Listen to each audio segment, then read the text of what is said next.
پہاڑوں میں سیر کرتے ہوئے وہ بالکل صاف دکھائی دیتا ہے تمباکو کی شکل کا پودا، یہ آرنیکا ہے. اور پہاڑی تمباکو جو بنی نوع انسان کے فوائد کے لیے بہت کثرت سے ہومیوپیتھک میں استعمال ہوا ہے، اور بعض صورتوں میں تو انڈسپینسیبل دوا ہے، غیر معمولی فائدہ پہنچاتی ہے.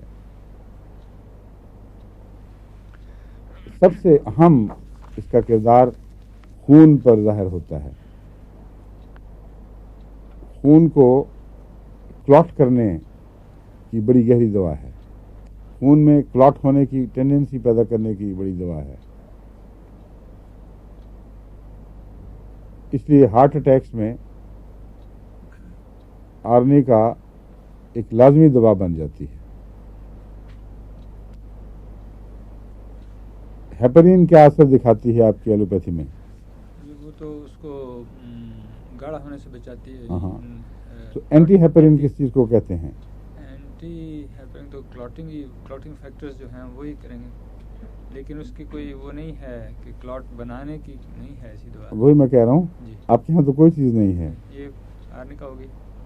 نہیں، میں آپ کو یہ بتا رہا ہوں کہ یہ فرق اس لیے بتا رہا ہوں جی کہ آپ کے یہاں لفظ ہیپرین سے جو دماغ میں تصور ہے اور جس طرح آپ اس کو استعمال کرتے ہیں، آپ کی اصطلاحوں کا تو مجھے علم نہیں، لیکن یہ مجھے علم پتہ ہے کہ آپ کیا سوچتے ہیں اس وقت. آپ ایسی دوائیں دیتے ہیں جو خون کو پگھلا دیتی ہیں، یعنی پتلا کر دیتی ہیں، اور ان میں خون میں جمنے کا مادہ کم ہو جاتا ہے. اینٹی کویگولنٹ.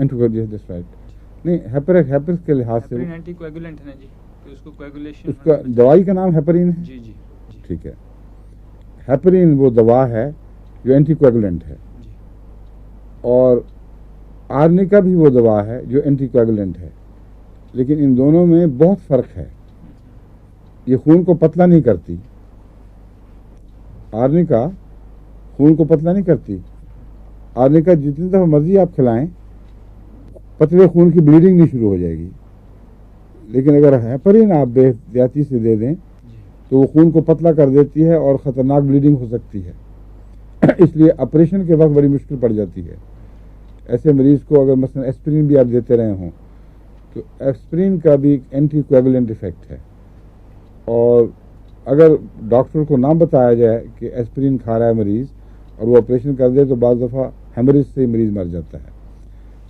آرنیکا میں ایک فائدہ ہے جو ہیپرین میں نہیں ہے، کہ یہ کلاٹ کو تو پگھلاتی ہے لیکن خون کو پتلا نہیں کرتی، اور اس میں وقت ضرور جمنے کی صلاحیت کو ختم نہیں کرتی. اس لیے چوٹوں کے نتیجے میں جسم نیلا پیلا ہو گیا ہو اور جگہ جگہ چھوٹے چھوٹے کلاٹس بن گئے ہوں، یا اور کسی وجہ سے کہیں کلاٹس بن گئے ہوں، وہاں آپ بغیر کسی خطرے کے خوف کے، بغیر کسی خوف کے، ضرر کے خوف کے آرنیکا کو استعمال کر سکتے ہیں. اس لیے جب بھی کسی کو اٹیک ہو، آرنیکا اس کو میں دلواتا ہوں، دل کا حملہ ہو تو اس کو آرنیکا دلواتا ہوں، لیکن لیکسس کے ساتھ.